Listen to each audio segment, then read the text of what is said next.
Terima kasih untuk Anda yang masih bergabung bersama kami di Market Review dan kita masih membahas topik stop impor BBM dan LPG di 2030. Apakah ini mungkin akan terjadi? Dan kita masih berbincang bersama dengan Bapak Komaydi Notonegoro, Direktur Eksekutif Reforminer. Pak Komaydi, kita lanjutkan kembali, Pak. Baik, Mas Yesi. Ya, menyambung perbincangan kita di segmen sebelumnya, Pak Komaydi, beberapa strategi yang ditempuh oleh pemerintah tadi meningkatkan kapasitas kilang, kemudian mendorong pemanfaatan bahan bakar gas, mendorong penggunaan kendaraan bermotor listrik, kemudian mengoptimalkan pemanfaatan biofuel. Dari semua strategi ini sampai sekarang kalau kita ketahui semuanya sudah berjalan begitu, Pak Komaydi, meskipun dari sisi progresnya ada beberapa strategi yang tidak berjalan dengan maksimal begitu. Nah, dari beberapa strategi ini, Pak, strategi mana yang memang sangat-sangat dibutuhkan atau mungkin menjadi skala prioritas ketika dari strategi lainnya dijalankan secara paralel, Pak Komaydi?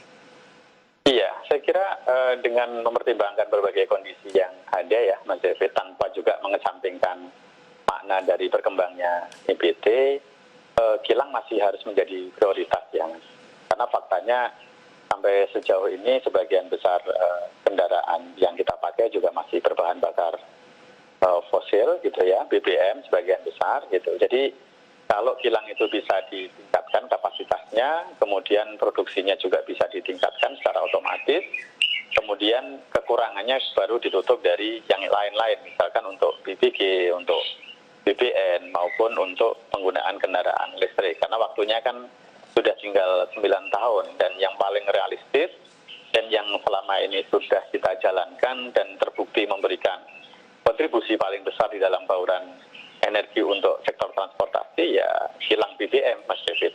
Jadi saya kira kita harus pegang apa yang ada di depan kita, gitu, di depan mata kita, itu yang harus kita optimalkan, kemudian sambil paralel mengerjakan hal-hal yang lain yang mungkin untuk lebih baik di dalam perencanaan jangka panjangnya, begitu, Mas David.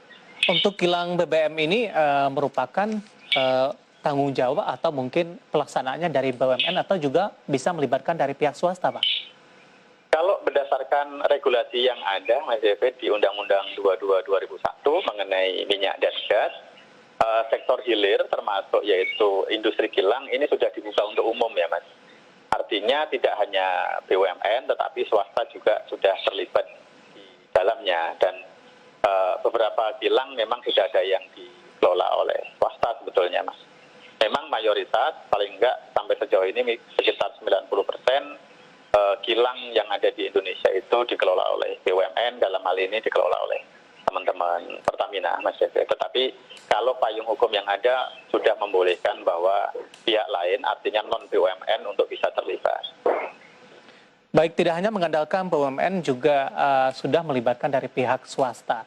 Tapi dari sisi ketertarikan seperti apa, Pak? Mungkin dari sisi regulasi, insentif, apakah ini juga dipersiapkan untuk menarik magnet pihak swasta untuk ikut terlibat sehingga upaya yang dilakukan, percepatan yang dilakukan bisa berjalan dengan maksimal, Pak Komaydi?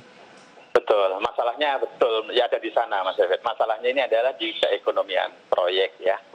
Proyek kilang rata-rata disebutkan bahwa IRR-nya lebih rendah dibandingkan proyek di hulu migas maupun di sektor energi yang lain, sehingga seringkali proyek ini harus disertai dengan pemberian insentif investasi maupun insentif perpajakan ya, Mas David. Nah ini pula kalau saudara-saudara sekalian atau publik ingin tahu kenapa kok Pertamina akan menggandeng Saudi Aramco kemudian mundur, Kuwait mundur, terus kemudian Iran juga pernah akan gabung ke Pertamina juga mundur.